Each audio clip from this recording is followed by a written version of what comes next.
when you can distribute the land to them, 500 a month lang ang babayaran nila. Why will you insist on building condominium? Dahil kikita ka doon sa contractor ng condominium na may porsyento ka doon, kaya pinag-i-insist mo yung condominium. Housing programs for the poor.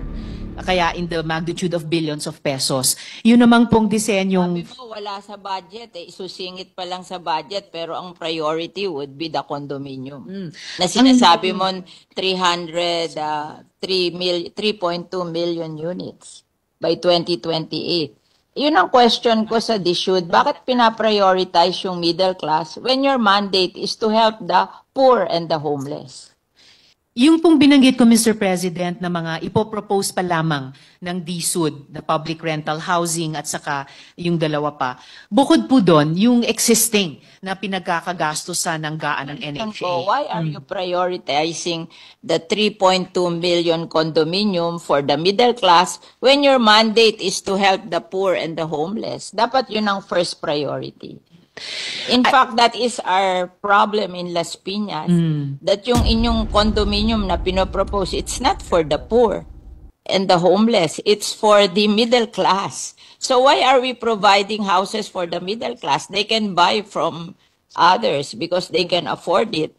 Our priority should be the poor and the homeless. Kasi sa amin, sa Las Piñas, maraming poor and homeless na informal settler. That should be the priority, how to give them houses. Before kasi, yung aming CNP program, we're just giving land to the poor and the homeless. And they will try to save money to build their homes, better homes in the future.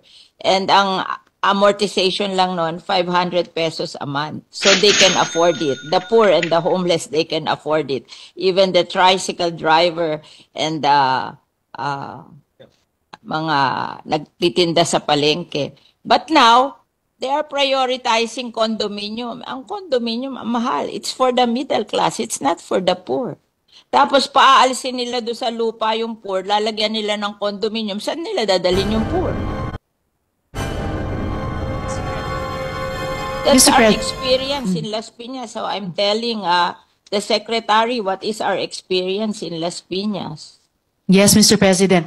Nakikinig mabuti ang Secretary sa inputs ng ating mga colleagues sa bawat locality natin. Kasi lahat yan, pag pinagsama-sama, really give us the national situation sa housing na sinusubukang tugunan ng department. I think what the department is trying to do, Mr. President, good gentlewoman, ay sabay na trabahuin ito with government funds, prioritizing housing for the poor. Nakatira doon sa lupa, natatayuan nila ng condominium. Saan dadalhin yung mahihirap na cannot afford the condominium? Mr. President, kahit sa condominium, sinasabi nga po ng DSUD na pati ang condominium ay for the poor as long as may interest subsidy. So sinusubukan po ng department mag-innovate sa mga programa. 4,000 a month. Hindi daw po, Mr. President, but I'll get the updated figure on that. Ang pinopromote nila, 4,000 a month. Mr. President, what I'm hearing here is it is 2,600 a month, so not 4,000 pesos. Can afford 2,600 a month when they're earning only below 500 a day. Kasi ang pino-question ko is yung model na condominium. Mahal ang condominium eh. So, it's not for the poor and the homeless. So, Mr. President, sa ini-evolve na programang 4PH ng department, bukod pa po dun sa pinag-uusapan natin kaninang government subsidy, may nauna ng proposal na interest subsidy para dun po sa mga mahihirap na mag-elect tumira dun sa mga condominium na yon or mga medium rise na iyon. At meron din pong proposed na amortization subsidy in partnership sa LGUs. Kasi ang amortization, pag lupa lang ang binigay mo, 500 pesos a month. Yan ang experience namin sa Las Piñas. Now, pag condominium, magkano? Ang proposal po sa ngayon, dun sa amortization subsidy in partnership sa LGU ay 1,500 pesos a month. 1,500 pesos. So, ang ina-announce sa amin, 4,000 a month.